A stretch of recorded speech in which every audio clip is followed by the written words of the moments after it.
Hey, welcome back to YT Finance, and this is the channel where I went to business school so you didn't need to, and today we are talking about Sofi Technologies SOFI stock. In this video, we will be analyzing two articles, to where the first one is titled 3 Reasons Why Sofi is a Must-Buy Fintech Heading into 2024, and then it has the subtitle, Sofi stock has a good shot of hitting $20 by the end of 2024.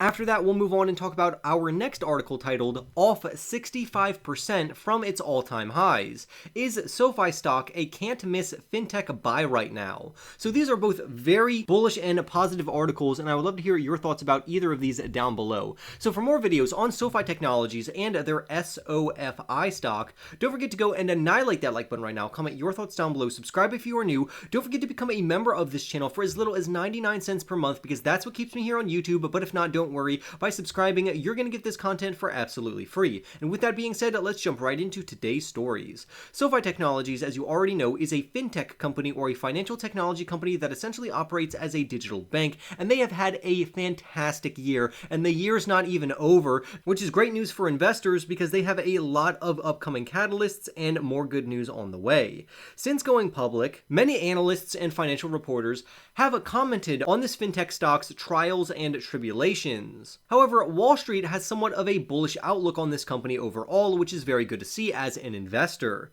But the great part about this company is that what they could achieve in 2024, or even right before 2024, to where this author believes this stock's share price could surge up to $20. And he cites 3 reasons why this could happen. So let's stay tuned and see what he has for us.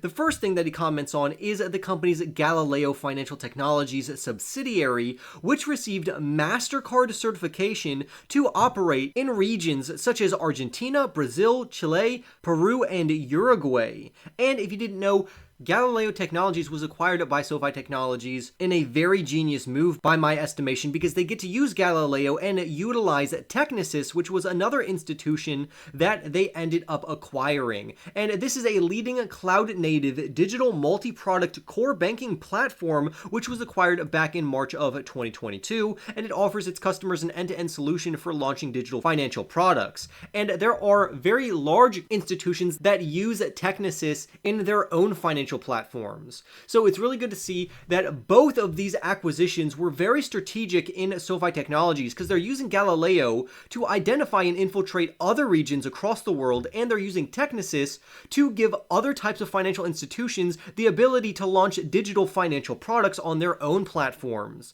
So there are other companies that are literally using Sofi Technologies' overall platforms, which is good news, because not only is Sofi selling to customers and consumers, but they're also selling to other businesses. Some have been quite critical of Sofi Technologies trying to infiltrate other regions of the world, particularly over in Latin America, but a Mizuho analyst defended the company's overall expansion into Latin America by arguing that there is a palpable thirst for digital payment solutions in those regions. And for me, I completely agree. Why would it be bad that Sofi Technologies is trying to expand more globally and achieve more market share? There's literally very little downside from doing this, and a whole bunch of upside, particularly due to their Galileo platform, which to me was an extremely wise purchase. Latin America will also become a critical part of Sofi's overall business model going forward, and they are going to be able to generate loads of revenue over in Latin America from this point onwards. So overall, I would say this is a huge win for Sofi Technologies as they continue to infiltrate other regions worldwide and across the world.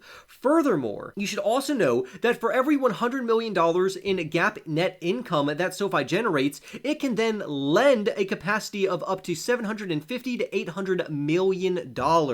And the great news about this is that the company anticipates and forecasts that they will become GAAP positive by the end of 2023 on a fiscal basis. So once this company becomes profitable by the end of the year, this is going to be very good for not only the company but also their share price, which this author believes could help them reach $20. Now, Now, let me be real with you. I do not think that SoFi Technologies will surge to $20 over the next 12 months. I'm sorry to break it to you, those are just the cold hard facts, and I think it's very unlikely. However, let me quickly comment that right now, the company is trading at around $8.40 per share, or at least close to that, and I do believe it is much more realistic to say that this company could surge up to $16 over the next 12 months instead of $20. But either way, if this company would achieve either of these price targets over the next 12 months, you are making loads of money off of this company in a very short amount of time.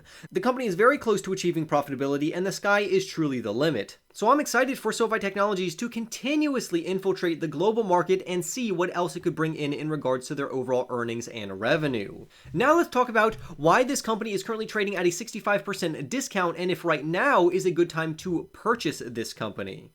SoFi Technologies is firing on all cylinders right now, considering that the student loan moratorium has officially ended. Therefore, this company is going to receive a lot of demand for not only personal loans, but also student loan refinancing and a lot of their other financial products. As of right now, shares are still down around 65% from their all-time highs, and if you look at the fundamentals of this underlying business, you know that they are very strong and resilient. We also know that they are growing very quickly and that they are attracting loads of depositors and overall members. But is this enough to buy into this fintech company right now at these more depressed prices? Well, let's investigate these claims. First, let's talk about their growing customer base, which is the main thing that we want to look at, because this is going to then transfer into everything else. It's going to lead to an increase in revenues, an increase in earnings, their ability to become profitable and sustain profitability, and a lot of other factors. So it's no surprise that their customer base has been growing very impressively.